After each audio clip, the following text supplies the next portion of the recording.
국내 증시는 새 정부 출범 이후 상승세를 보여줬습니다. 굉장히 기록적인 상승세다라는 표현 많이 나오고 있는데 그 가운데 리츠는 유독 소외된 모습을 나타내고 있습니다. 자, 리츠 관련 종목들 어떤 점에 주목하면 좋을지, 대출 규제 영향을 받은 건 아닌지 실제 상황 좀 짚어보겠습니다. 신인증권 박세라 연구원 모셨습니다. 어서 오세요. 안녕하세요. 안녕하세요. 우선 리츠가 뭔지 한번 설명해 주시고, 리츠 종류가 되게 많잖아요. 그래서 그 종류별로 한번 처음에 짚어주시고 이제 왜 얘네들이 나빴는지 알아보면 좋을 것 같습니다. 네, 리츠는 우리가 부동산 투자 회사라고 보시면 될 것 같습니다. 네. 부동산을 직접 투자하는 방법이 있다면 간접 투자하는 방식이 있는데, 이 리츠 같은 경우에서는 부동산을 간접 투자하는 간접 투자 상품이라고 보시면 될 것 같습니다. 그러면 증시에 상장이 되어 있는 건 똑같은데 우리가 펀드도 있고 리츠도 있는데 이 두 개의 차이점이 뭐냐라고 본다면, 결국 펀드 같은 것은 그 부동산이나 실물을 담은 펀드가 상장이 되어 있는 거라고 보시면 될 것 같고요. 이 리츠는 실무 자산을 담은 주식회사가, 삼법사 주식회사가 상장이 되어 있다라고 보시면 될 것 같습니다. 따라서 시장에서는 오피스 자산을 담은 오피스 리츠도 있고, 아니면 리테일 자산을 담은 리테일 리츠도 있고, 물류센터를 전문으로 담은 그런 리츠도 구분이 되어 있고요. 아니면 복합적으로 다양한 자산들을 한꺼번에 담은 그런 복합형 리츠도 함께 상장이 되어 있습니다. 들어보시면 아시겠지만 리츠는 부동산 간접 투자 상품이기 때문에 상대적으로 주식시장의 최근의 강세장의 흐름과 좀 차별화된 흐름을 보였던 이유, 결론적으로 좀 부진한 흐름을 보였던 이유는 증시가 강세일 때는 안전자산의 성격인 부동산에 대한 매력이 상대적으로 뒤처지기 때문입니다. 우리가 증시가 연초 대비에 거의 30% 이상 증가를 했는데 리츠 지수 인덱스는 거의 5%밖에 성장을 못했거든요. 시장 지수 대비 상당히 언더퍼폼을 한 상황이라서 시장이 지금은 뭔가 상장사들의 주가 상승 이런 부분에 조금 더 포커싱이 맞춰져 있는 성격이다 보니까 안정적인 배당 흐름이 매력인 리츠에 대한 투자 매력도는 조금 낮아진 것이 최근 소외되었던 가장 큰 원인이지 않을까 생각합니다. 그럼 보통은 그 리츠들이 건물을 펀드가 사서 그걸 임대를 주고 현금을 받아서 이제 운영 비용 다 빼고 남은 거를 그냥 배당해 준다, 이렇게 보면 되는 거죠. 네, 맞습니다. 근데 이제 그 투자하는 자산이 예를 들면 이제 거주용 부동산이 있을 수도 있고, 뭐 상업용 부동산이 있을 수도 있고, 뭐 전력이 있을 수도 있고, 물류센터가 있을 수 있고, 이렇게 종류가 여러 가지로 나눠져 있다라고 보면 리츠 중에도 어떤 산업, 어떤 건물은 좋을 수도 있고 어떤 건물은 나쁠 수도 있잖아요. 근데 전체적으로 다 나빴나요, 리츠가? 네, 지금은 전체적으로 모든 리츠들의 주가들이 조금 부진했던 것이라고 보면 될 것 같고요. 이거는 뭐 개별 자산에 대한 문제는 결코 없던 상황이고요. 매크로적으로 혹은 우리나라 증시의 성격상 지금은 배당 현금 흐름이 안정적인, 뭐 이미 배당을 잘 주고 있는 뭔가 캐틀리스트가 부족한 안전자산 대신에서는 향후에 뭐 배당을 더 줄 것 같은, 혹은 향후에 주중 환원을 더 할 것 같은 종목들로 상대적으로 쏠림 현상이 나오다 보니까 이미 뭐 안정적인 중위험 중수익 자산인 리츠는 상대적으로 시장에 관심을 못 받았던 것 같습니다. 실제로 시장 대비 어느 정도 수익률이었길래 이렇게 부진하다라는 평가를 받는 건가요? 네, 아까 말씀드린 것처럼 시장은 30% 이상 증가했지만 예. 리츠 인덱스는 5%밖에 성장을 5%. 못했기 때문에 사실상에는 상대 수익률로는 뭐 거의 30% 가까이 마이너스의 흐름을 보이고 있는 것이죠. 이 아무래도 부동산 경기하고도 큰 연관이 있는 거죠, 그러면? 부동산 경기에서는 무관할 수는 없습니다. 예. 그런데 다만 지금 현재 상장이 되어 있는 대부분의 리츠들은 주거용 자산은 상당히 제한적이고 대부분 상업용 부동산, 그리고 특히 오피스 혹은 리테일, 물류센터 이런 쪽으로 상업용 부동산 자산에 특화가 되어 있기 때문에 상업용 부동산 경기에 민감은 하지만 네. 주거용이랑은 조금은 다른 결을 가지고 있다 이해하시면 될 것 같습니다. 원래 상업용 부동산 되게 위험하다고 굉장히 뉴스도 많이 나오고 미국에서도 나오고 우리나라에서도 나오고 뭐 새마을금고 얘기 나오고 막 이러면서 상업용 부동산 하지 말아라 막 이래서 얘네들이 못 간 거라고도 볼 수 있는 건가요? 그 부분에 대해서는 이제 상장된 리츠들에 대해서 좀 면면이 아시는 분들이라면 조금 결은 다르다라는 걸 알 수는 있을 것 같아요. 우리나라가 이 리츠를 부동산 투자 회사를 주관하는 부서는 국토교통부이기 때문에 네. 애초에 증시에 상장이 되는 리츠에 대해서는 그 실물 자산에 대한 안정성이라던가 아니면 이거에 대한 임대차 계약이 뭐 투명한지에 대해서 관리 감독을 하고 있는 자산들입니다. 그래서 상대적으로 부실한 자산이라고 볼 수는 없고요. 이미 시장에 검증된 오피스로 따지면은 뭐 프라임 오피스 혹은 A급 오피스들만이 지금은 현재 실물 자산으로 포함이 되어 있어서 우리가 알고 있는 뭐 꼬마 빌딩, 상가 네. 이런 거랑은 전혀 다른 군에서 움직이고 있다고 보시면 될 것 같고 대표적으로 뭐 SK 리츠 같은 경우에서는 SK 그룹이 임차한 본사 4억을 실물 자산을 담았다라던가 아니면은 뭐 ES 캔다스퀘어 같이 물류센터 같은 경우에서는 쿠팡이 100% 임차로 있는 물류센터가 상장이 되어 있는다던가 이런 식으로 어느 정도 필터링이 되고 검증이 된 좀 그런 안정적인 자산 위주로 현재는 상장이 되어 있습니다. 네. 한참 그 코로나 이후로 뭔가 좀 물류센터에 대한 투자 매력도가 높다는 얘기 많이 들었잖아요. 그러면은 그럼 뭔가 리츠주 내에서도 이제 물류센터 쪽 비중이 높은 리츠 수익률은 괜찮을 것 같은데 꼭 그렇지도 않았나 봐요. 저희 부동산, 상업용 부동산 이 안에서의 최근 코로나 때문에 있었던 일 중에 하나가 너무 좋다 보니까 공급이 상당히 많았습니다. 아, 공급이. 그래서 그것 때문에 이 부동산은 역시나 수요와 공급 이 그렇죠. 두 가지가 가장 중요한 요소인데 공급 자산이 많다 보니까 임대 공실률이 좀 높아지는 이슈들이 많았고요. 또 생각보다 우리가 코로나 시기 때 상당히 각광받았던 자산은 저온 물류 창고였습니다. 즉 뭐 밀키트나 아니면 이런 것들에 대한 니즈가 커지다 보니까 저온 창고들을 상당히 많이 지었는데 네. 사실 그 이후로 수요가 조금은 급감을 하게 되면서 저온 물류 창고에 대한 공실이 높아지고 그런 거기 때문에 물류센터 지금 현재는 네. 임대료가 그렇게 빨리 올라가고 있지는 못하는 상황이라고 보시면 될 것 같습니다. 네. 그리고 리츠 주식 같은 경우는 배당을 받기는 게 목적인 거잖아요. 그래서 잘 안 되니까 이제 뭐 세제 혜택도 주고 그랬던 것 같은데 리츠 같은 경우는 세금이 어떻게 되나요? 네, 아시는 것처럼 지금 리츠 같은 경우에서는 분리과세가 적용이 되고 있습니다. 다만 5천만 원 한도 이내에서 3년 이상 장기 보유를 해야지만이 지금 분리과세, 배당소득에 대한 분리과세가 적용이 되고 있는 상황이고요. 사실 매수를 하고 난 다음에 조금 번거롭지만 개인 투자자분들께서 증권사에 직접 요청을 하셔야지 그 분리과세 혜택이 적용이 되는 부분이 있어서 개인 투자자 차원에서는 조금 투자하기 혹은 세제 혜택을 받기는 조금 불편한 감이 없지 않아 있습니다. 또한 이 분리과세에 대한 내용이 2026년도 12월 31일까지 일몰이 또 예정이 되어 있기 때문에 그 전까지만 좀 세제 혜택이 적용된다라는 점도 물론 세제 혜택 부분은 있지만 해당 부분에서는 조금 번거로운 부분이 있다라고 하는 게 지금 현실입니다. 그러면 세제 개편안이 반영이 된다라고 하면은 실제로 어떤 식의 변화가 있게 되는 거예요? 지금 시장에서 가장 논의가 많이 되고 있는 배당소득에 대한 내용들. 근데 하지만 해당 내용에서는 지금 현재 리츠는 제외되고 있습니다.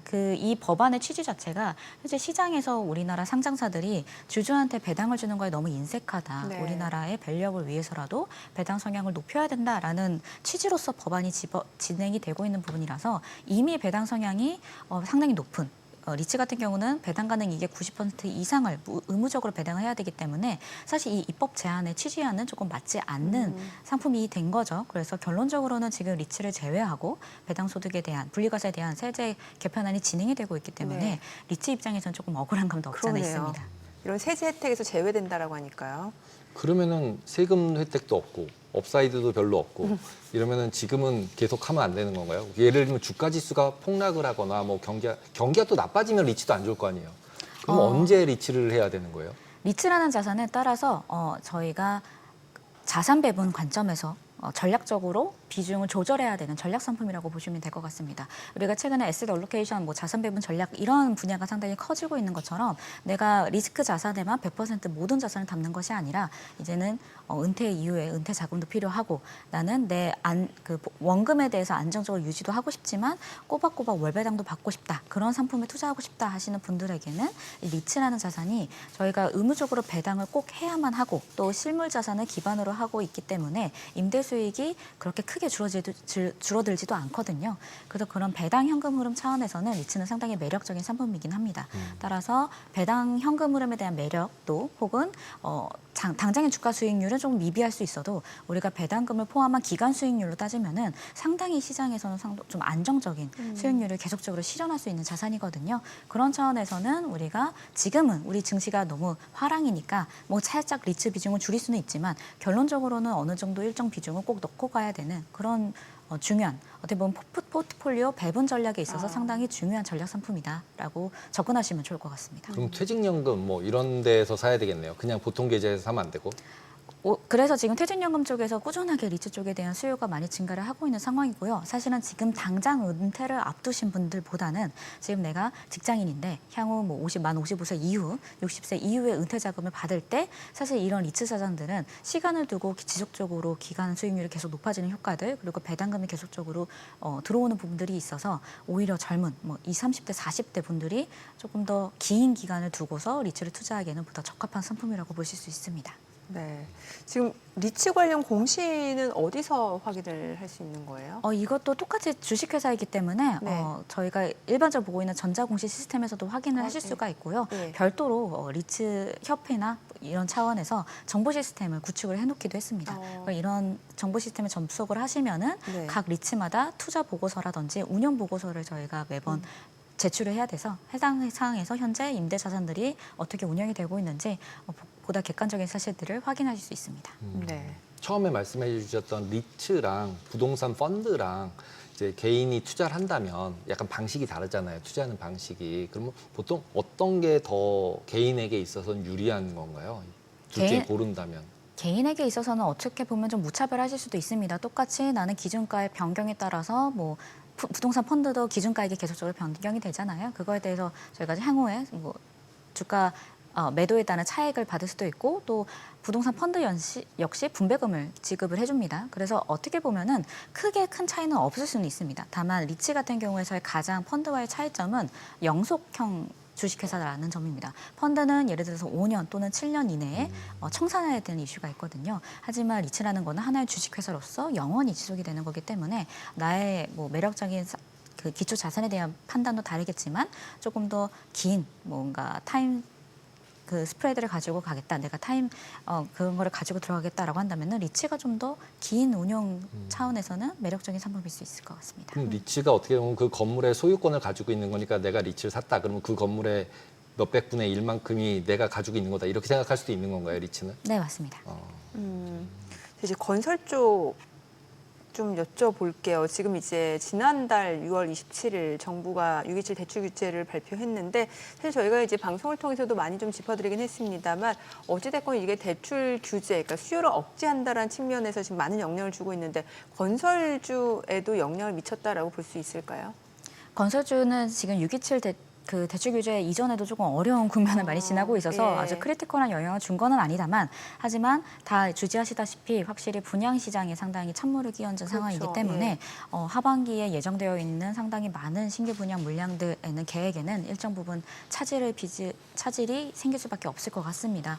실제로 지금 6억이라는 대출 규제가 수도권 서울 같은 경우에서는 뭐 신규 분양가가 최근에는 상당히 높은 상황에서 6억 대출 규제는 상당히 좀 치명적인 영향을 줄 수밖에 없어서 가격 전략적인 측면에서 지금은 좀 수익성이 안 맞을 수 있겠다라는 의견들도 좀 나오고 있는 것 같고요. 지금 현재 정비 사업 추진하는 과정에 있어서도 아직까지는 뭐 직접적인 그 영향이 바로 들어온 건 아니지만 중도금이라든지 이주비라든지 그런 대출에 관련된 부분들도 언급이 되고 있는 부분들이 있어서 조금 건설사들은 신규 수주가 안 그래도 없었는데 조금 수주가 많이 좀 위축이 되는 부분들이 있고요. 결론적으로는 신규 착공이 줄어들게 되면서 추후에 분양이 되는 물건들이 줄어들 수밖에 없는 그런 영향을 좀 부정적인 영향을 받고 있다라고 판단이 됩니다. 최근 근데 건설주 같은 경우는 주로 이제 원전 건설, 뭐 해외 수주 뭐 이런 거에 포커스가 돼 있고 오히려 그냥 아파트나 이쪽은 전체 건설사 비중에서 되게 작은 부분을 차지하고 있지 않나요? 네, 맞습니다. 그러면은 지금 말씀하셨듯이 건설주들이 이제 포텐셜을 볼 때는 어차피 6.27 대책에는 그렇게 큰 영향은 없다라고 보는 게 맞는 거죠. 네, 맞습니다. 네. 그러면 이제 6.27 대출 규제 지금 어찌됐건 부동산 뭐 시장을 안정화시키고 또 가계 대출을 어느 정도 잡겠다라는 게 이제 정부의 목적이었던 것 같은데 오히려 지금 시장의 혼란만 가중시켰다라는 평가가 나오고 있는데 6.27 대출 규제에 대해서는 연구원님은 어떻게 평가하시나요? 상당히 시장에서도 예상치 못했던 예. 좀 강력한 규제였다라고 저는 생각을 하고 있고요. 가계대출의 증가폭이 사실은 그전에 좀 많이 과했기 때문에 네. 서울의 이제 아파트 가격이 너무나도 좀 불장이었기 때문에 불가피한 수준이었다라고는 생각이 듭니다. 하지만 이런 가계대출 규제가 향후에 말씀드렸던 것처럼 신규 분양이나 신규 착공에 대해서 조금 심대한 영향을 끼친다고 한다면은 전반적으로 건설사들뿐만 아니라 결국에는 수요 차원에서도 공급이 너무 부족한 상황이 도래할 수 있는 부분이 있기 때문에 이런 차원에서 향후에 나올 공급 대책이 더욱더 중요해졌다. 네. 내부적으로 그렇게 판단을 하고 있습니다. 그 공급 대책 얘기하면서 지금 4기 신도시는 또 백지화한다는 얘기가 그러게요. 있고 그다음에 3기 신도시는 뭐 속도를 빨라지게 하겠다 뭐 이렇게 얘기하고 있는 건데 그런 부분들이 실제로 시장은 어떻게 영향을 미치게 되는 건가요? 결국에는 이번 정권에서는 국토 균형 개발이라는 차원에서 서울에만 너무나 가중시키지 않겠다. 우리가 목마르다고 바닷물을 계속 마실 수는 없다라는 표현을 했던 것처럼 이 4기 신도시 같은 차원에서 결국 수도권에 계속적으로 공급을 늘린다라는 그런 부분이었기 때문에 해당 부분에 대한 추진은 조금 지양하고 오히려 서울과 수도권에서는 기존에 추진되었던 3기 신도시 혹은 이미 지정이 되었던 유휴부지에 대한 지정이 되었지만 지금 진행이 제대로 되고 있지 않은 그런 부분들에 대해서는 뭐 약속했던 거는 빨리 짓겠다라는 차원에서 좀 접근을 하고 있는 것 같고요. 아마 조금 더 국토 균형 개발 차원에서 지방에 대한 얘기들이 공급 대책에서 좀 나올 것이라고는 보고 있습니다. 3기 신도시가 어딘가요, 지금?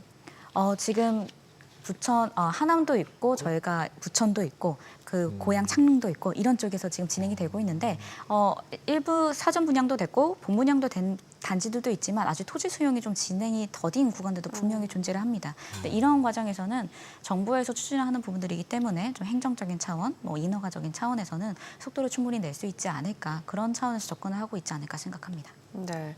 그럼 혹시 이제 리츠하고 그 건설 쪽 투자 전략 차원에서 이제 투자 입장에서 어떤 점을 좀 체크하면서 접근해 보는 게 좋을지 알려주세요. 네, 결국 건설주에 대한 흐름은 앞에서 지적해 주셨던 것처럼 현재 주택에 대해서는 그렇게 크게 민감하게 반응을 하고 있지 않은 상황입니다.